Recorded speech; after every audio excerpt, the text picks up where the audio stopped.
Well, hi everybody, meteorologist Joe Chaffee. Welcome to tonight's Joe Chaffee Weather Show. It is a Tuesday, February the 3rd, 2019. And we only got 28 days left before we get to the new year. And what a storm yesterday. A few things have been lost in perspective. I'm not sure whether everybody realizes the fact that it is December the 3rd, okay? It's not January 3rd. It's not February 3rd. It's December the 3rd. And this storm was very impressive. I mean, even where the snowfall amounts down in my area, which were far less than what we saw up in upstate New York and also in parts of interior southern and central New England. But given the time of year to see this on the 3rd of December, that's pretty unusual and pretty early. A few people I've noticed on some, you know, on some conversations on social media are basically one step. They were sort of one step away from winter is over before it even began. I don't see how you can have as a snow lover disappointment in something that happens when in most years you don't see snow at the earliest down near the coast middle or latter part of December, and there are years where you don't see it until you get into January. So you got it early, and yeah, you probably would have wanted to see more, I guess. But I'm going to go through what happened yet the last couple of days with this system, and just at least to get an idea of why it turned out the way it did, particularly in areas to the south, because we had to deal with that upper low yesterday and banding, and that didn't exactly work out. And we kind of had a feeling, this is always the case in situations like this, whatever way it's modeled, it never comes out that way. And that was indeed the case. Just about every model had some portion of the banding right, and just about every model had most of the banding wrong. And that is just the way it works. Today, the action was in southern and central New England, and I've got some snow totals here from the Weather Service. This was as of noon, and you can see the big amounts in Massachusetts. Looks like I just went today to get new glasses, by the way, just so you know, because I'm having trouble with these. Where's that Boston map?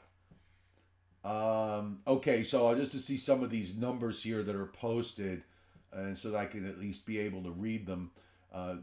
Westford 19.8, Leominster 20.8, Holden 15, Hopkinton 16, Newton only 5. Although there were some decent amounts even as you went into southeastern New England, into southeastern Massachusetts. I meant to say 5.7 at Fall River. Dartmouth 8.2, West Warwick 5 inches. You see the variability. There were pockets here where you didn't really see very much, and that just is the way it happens sometimes.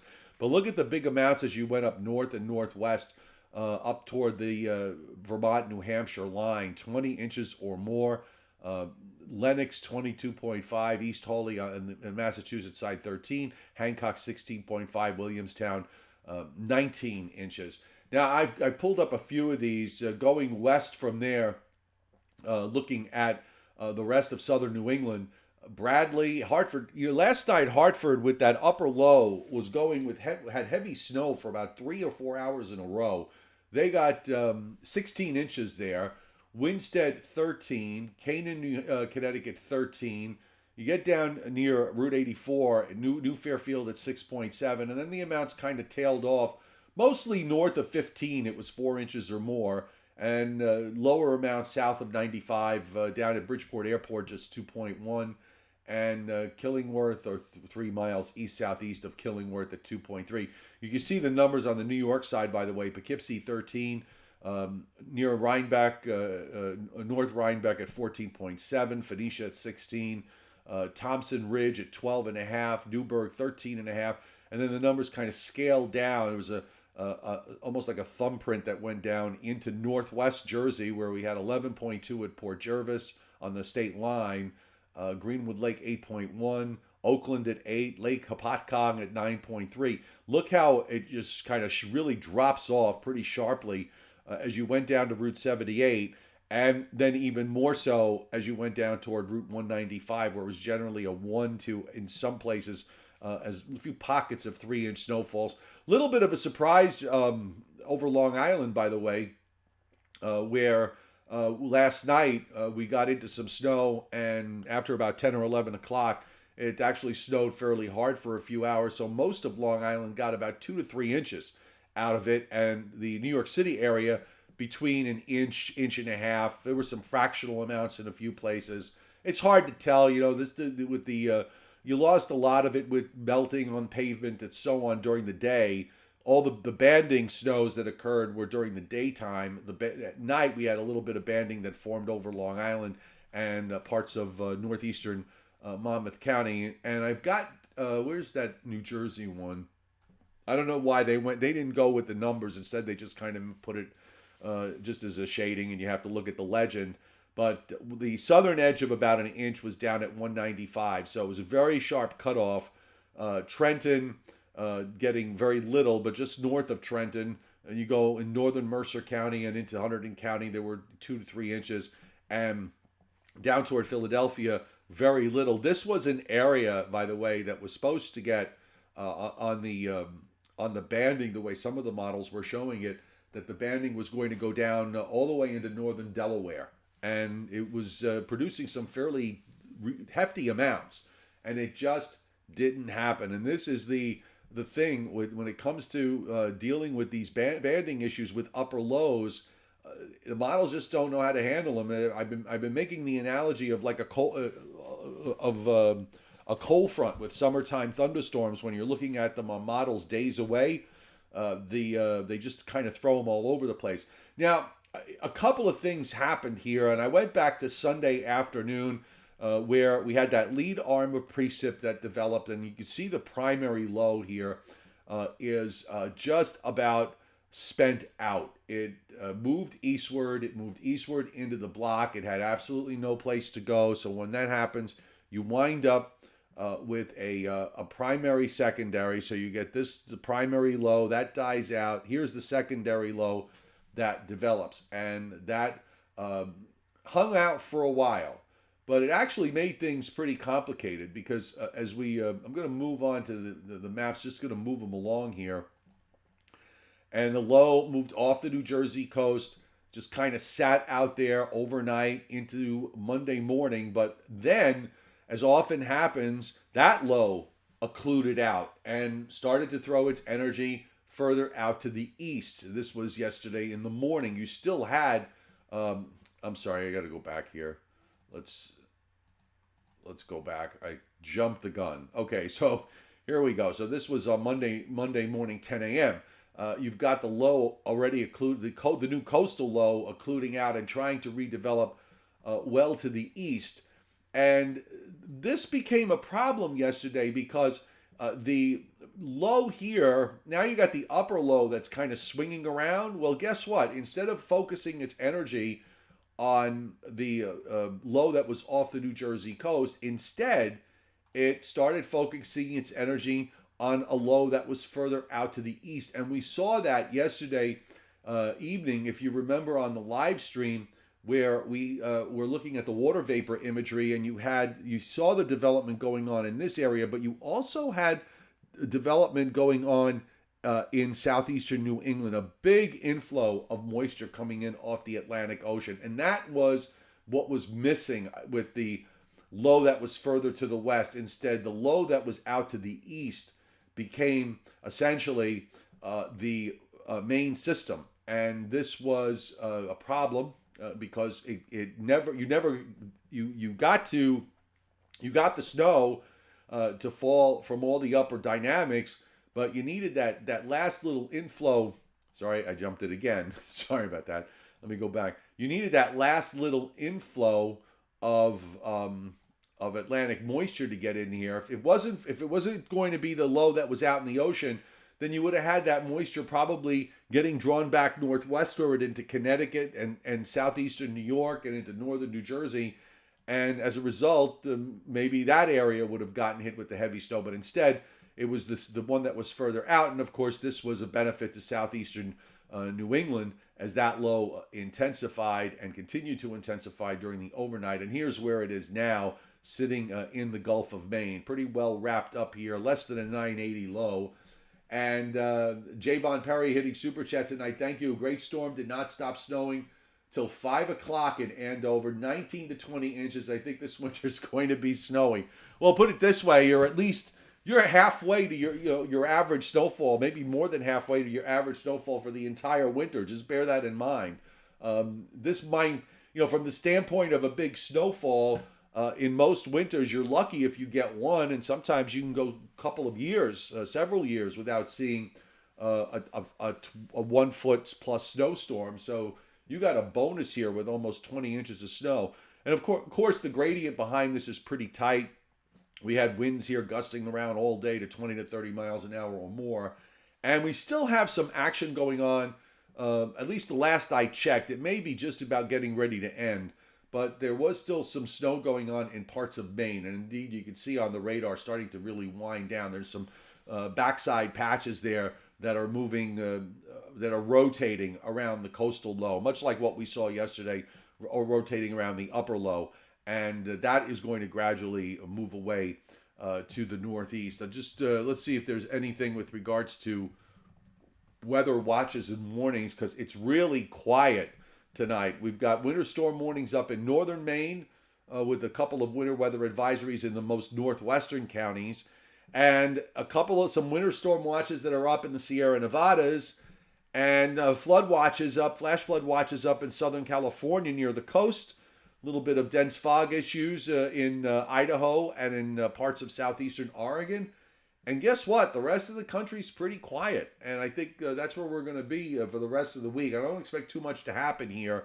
There's energy off the Southern California coast that's going to be bringing in and has been bringing in some rain there. But we're kind of going to take a break here. And there's the radar with the rains that you see over Baja California and up the coast, but offshore.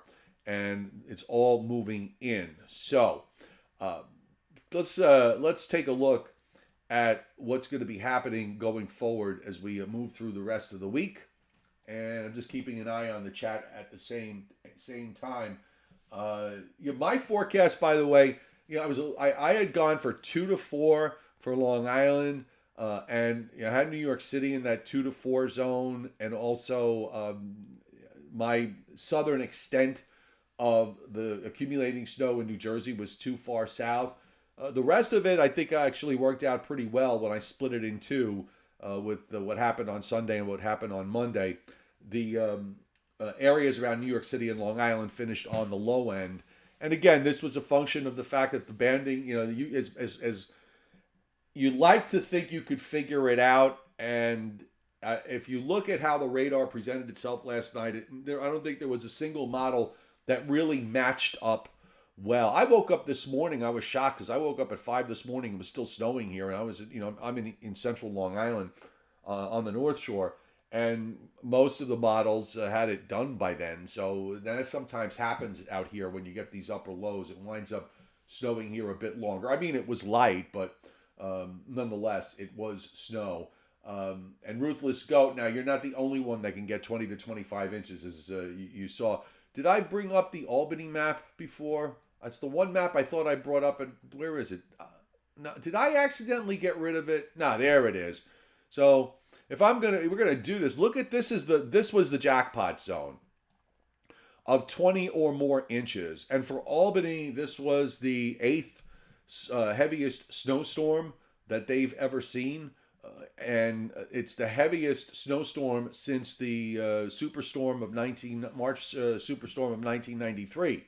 So it's been a long time to get a snowfall of this magnitude, and I just happened to look at the blizzard of 1888 is number one in Albany. Had almost 4 feet of snow out of that. That's going to be a record that's going to be tough to repeat to get up to about 46. But this was the 8th heaviest snowstorm and the 4th heaviest in the month of December. So it was a fairly strong accomplishment in the record books, and you can see the surrounding areas. There was a fairly large area of geography that we're talking here that got more than 20 inches of snow. We don't see the rest of Massachusetts, but I showed you on the other. Okay, sorry about that. We had a little bit of an internet interruption, and hopefully that will be the only one. But in case it's not, let's get going here. So. Again, not really too much happening on the GFS. We've got two cold fronts that are going to be coming through here. The first one is a weak one. Looks like it goes through here tomorrow evening. There are some scattered rain and snow showers with it. That front's going to go by. It's not going to really do very much. And of course, you've got this flow from the northwest. That seems to be where we're at for the rest of the week. And we also have, this system here off Southern California that is moving inland with rain, and you're seeing some of that heavy snow. And as we tail it along this week, there'll be another cold front coming through on Friday. And you see it here with a high behind it and a shot of cold air. That California system pretty much goes straight east here. And this is where it is, just down in the central Gulf states. This cold front's already coming through. There's no mechanism for this to move up the eastern seaboard. It's just not there. The high is just going to come in and overwhelm things. And when we show you the upper air, you'll understand why that is the case. But we get another shot. This is a fairly decent shot of cold air going into the weekend. And then I think we're going to warm up starting on Sunday and into Monday. Looks like we're going to take some kind of a low up into the up the west side of the Appalachians into Lake Ontario and the St. Lawrence Valley. Might mean for some snows in the Great Lakes out of this, and for Chicago, we'll see how that plays out over the next day or so, over the next couple of days with the energy that's coming eastward. The GFS has been telegraphing a rather sizable system here, but I'm not 100% sure whether it's going to be as deep as the model has it. It's been wanting to over deepen some of these storms lately in certain places. It gets it right in some places and it gets it wrong in others.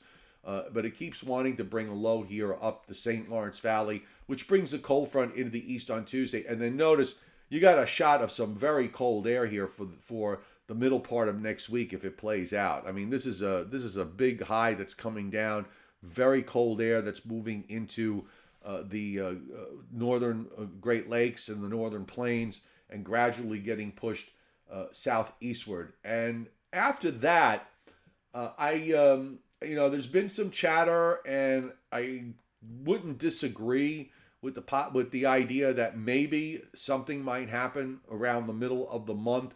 The models are trying to show something. Now, whether it comes out the way you want it to come out or not remains to be seen. You can see how today's GFS late afternoon run brings all that cold air down, and there's no blocking, so it goes out, and you wind up with a storm to the west, but that tries to redevelop. But again, this is way too early. But I do think there's reasonable evidence to think that right around the middle of the month that we may wind up with something. I'm going to take a look at the teleconnections tonight, and that is giving us. It's changed a little bit here. You've got the P&A actually going positive in a couple of days, and strongly positive is at that. And it stays positive pretty much through the 18th of December. But you notice the North Atlantic Oscillation, folks, which up until we've had it in blocking mode, which set up our storm that we just had. But the block has been breaking down.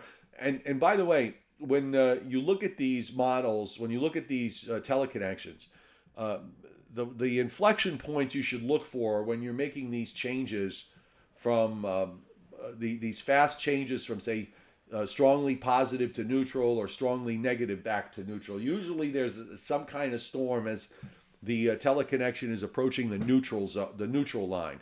But just as when we see that in the future, sometimes that's a good signal that a storm's going to form somewhere. And if you think about it, the index is measuring changes in pressure. So if you're going from a strongly negative signal to a positive signal, say on the PNA, the Pacific North America Index, it's telling you that you're seeing big pressure rises in the west and possibly big pressure falls in the east.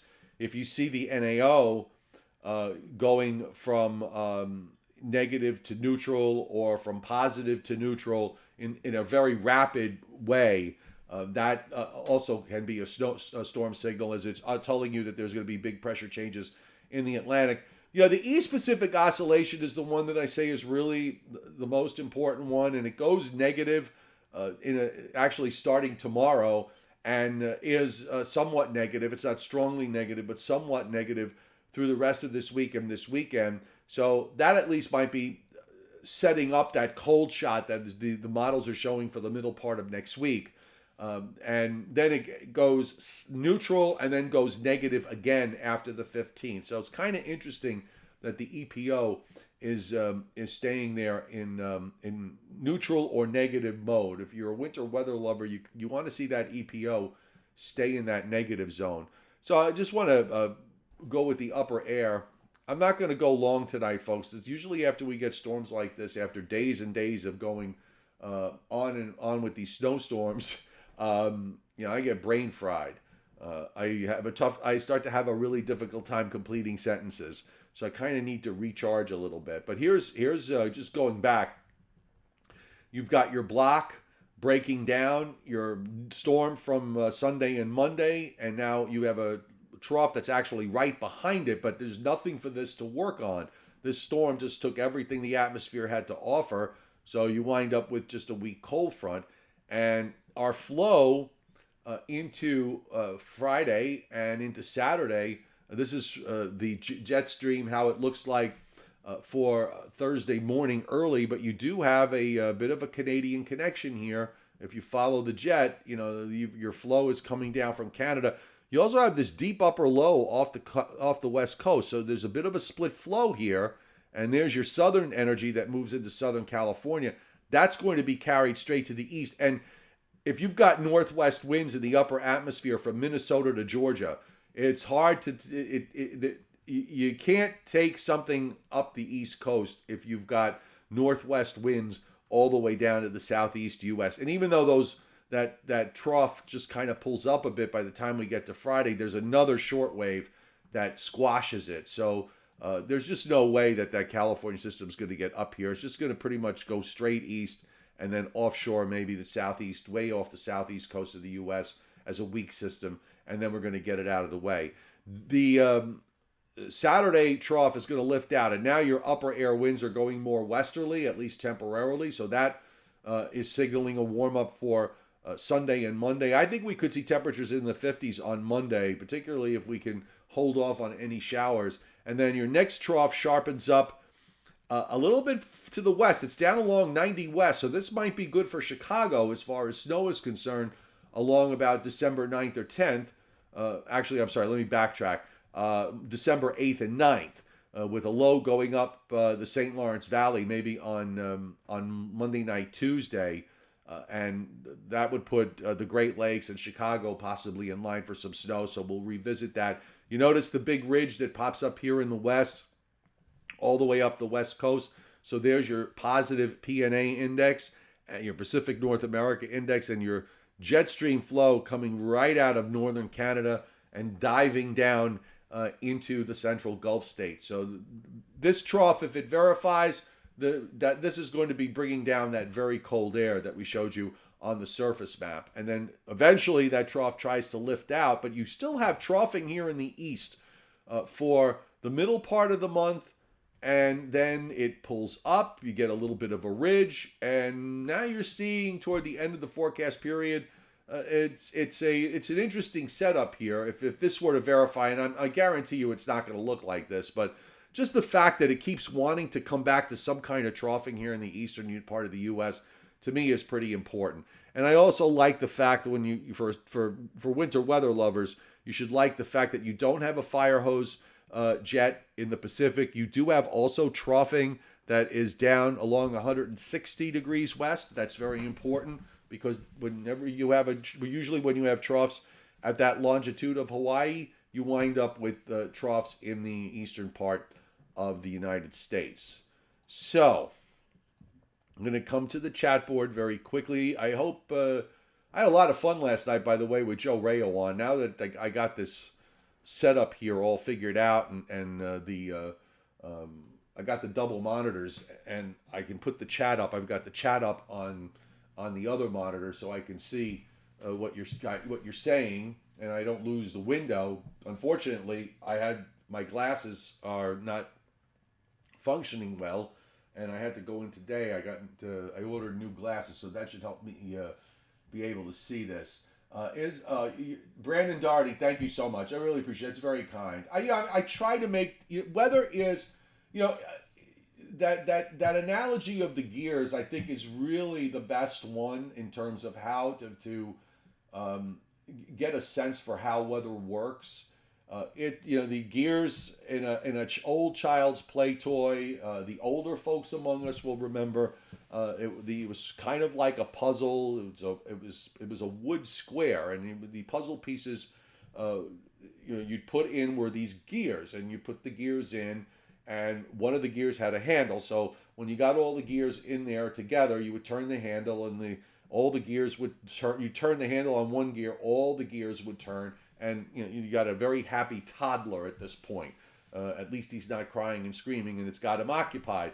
The only difference in the atmosphere, which works kind of the same way, the gears are your highs and lows, but those gears are constantly changing in size and shape and in position, and they're constantly rearranging themselves. So you have to just kind of stay ahead of all that and trying to figure out what's going to happen weather-wise.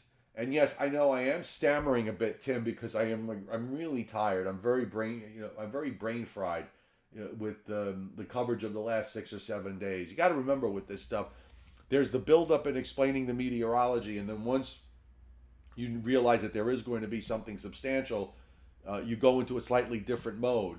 So after that's all done, there's not a lot left up here. I need to recharge. Robert Brown, bless me, Father, for I have sinned. I fell asleep halfway through last night. I know. 6 Hail Marys and an Our Father. You are forgiven, Robert. I can understand that. It's tough. I don't know how you guys handle it. We go these long live streams sometimes, and I'm amazed that many of you stay right through from beginning to end. I think it's great.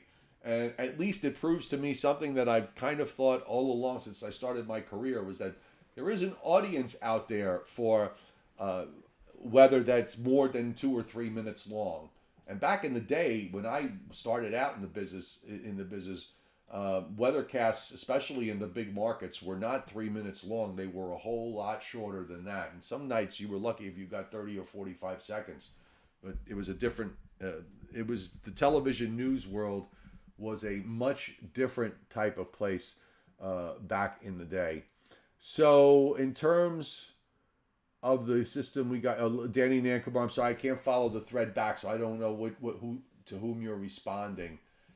Usually, the question of snowpack did come up, and I see Javon. You do mention it here.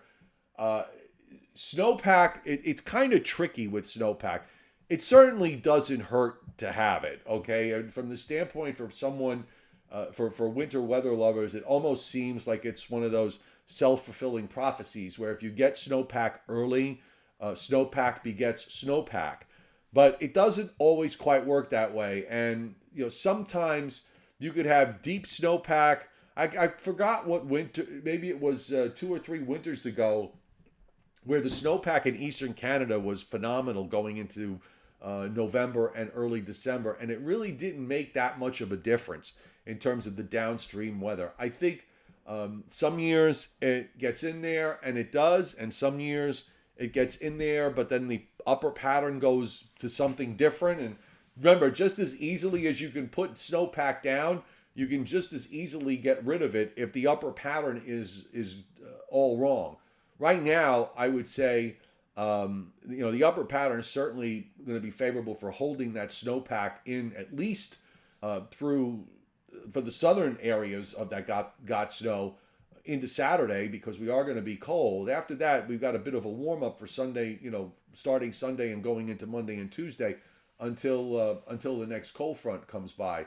Thanks, Brandon Doherty, for hitting super chat tonight. Really appreciate it. Thank you very much. I enjoy the fact that you're all interested in how all of this works, and not just necessarily the fun part with the storms and all the rest of it. I totally get, but the fact that you guys are interested in how the mechanics work, I think that's really great. Joseph Gallo, I always look forward to these streams. I can't thank you enough. We love the weather here. We all love the weather here, and appreciative that you share your expertise and your experience and expertise.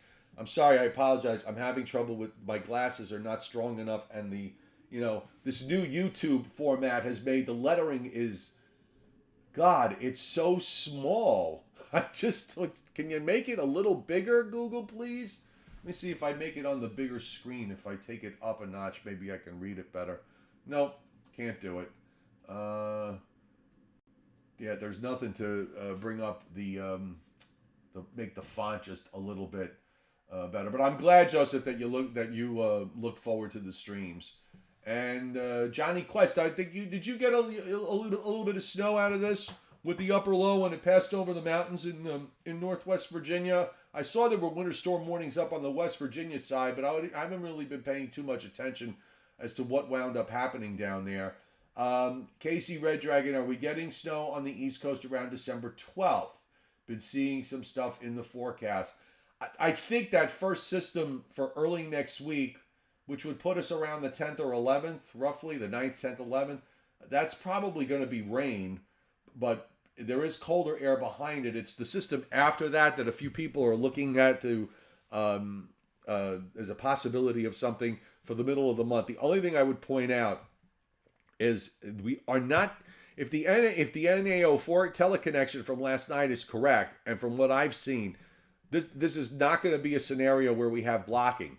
So you're going to have to do it with cold air and a weather system coming in, and that they time out, at the same time, that they time out perfectly. Otherwise, you're going to warm up. The cold air is going to come in and go out, and you're going to wind up warming up and raining, at least down on the coast. Now, whether that's the case inland, I don't know. And of course, we're talking about something that's 12 days away. It may not even happen, but look, that's we'll see. But remember, this time around there might not be any blocking, and also remember that you don't necessarily need blocking to pull off a snow event. If you get the cold air and the timing of the system, just right. A lot of uncertainty in the EPS 50 members around the placement of the high. Look, it could be all over the place.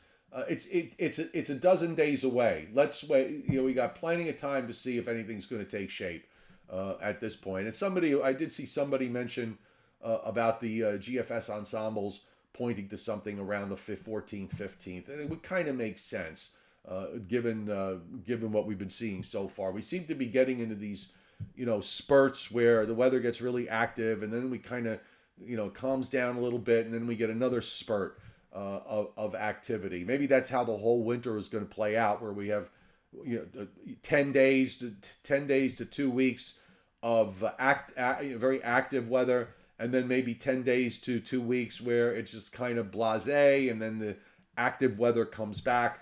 We'll see. We'll see. I have an open mind as to how things are going to go. I don't have any predetermined conclusions about what's going to happen in the long range. You need a storm not to go west of New York City to get decent snow. You could have had decent snow out of this down on the coast. If this was 2 weeks later in the calendar with the normals, let's say if you wanted to keep everything exactly the same and just move it down in the calendar by 2 weeks and seasonally adjust your normals, that's a 5-degree difference, okay? So maybe if this happened in mid-December, the primary low might have, the primary wound up eventually getting into eastern Ohio. Maybe it would have went into southern West Virginia. Maybe it would have went into eastern Kentucky or western Virginia, and the redevelopment would have occurred down more toward Chesapeake Bay, which would have meant a colder solution all the way up the coast. Hard to say. No two storms are exactly alike, and we could sit here all day long, Monday morning quarterbacking of what could have been if it was this or if it was that.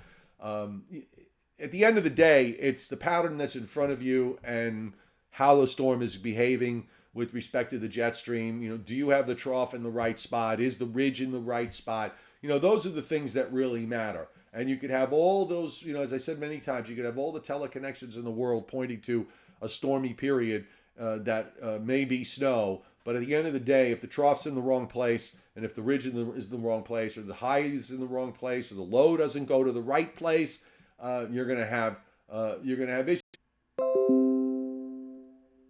Okay, sorry about that, folks. We seem to get taking some signal hits, so let me wrap it up. So bottom line is, not going to do a live stream tomorrow night. Possibly do a live stream on Thursday night, and then we'll hopefully get back to normal on Friday. All right. So have a great night. Thanks for being here, and remember, download the app for Meteorologist Joe Chaffee weather app on Google Play or on the App Store. Angry Ben's weather app, the Angry Weatherman on Google Play, and also I've got my link to my subscription platform, Patreon, is on the descriptor to this live stream. If you want extensive weather coverage 24/7, you can subscribe to my Patreon platform. It's just $2 a month, and it helps. And also, you can if you shop on Amazon, the Amazon link is up on the descriptor to this live stream, and you use that link to do your holiday shopping, and Amazon will throw back a few candy canes to me. And that actually helps a lot, because then I can keep ads on the app to an absolute minimum. Helps to really defray the cost of operating the app, hosting the app, building the app, and the tech support. So thanks very much for those of you who have used my Amazon link. Okay, that's it, folks. Good night, everybody.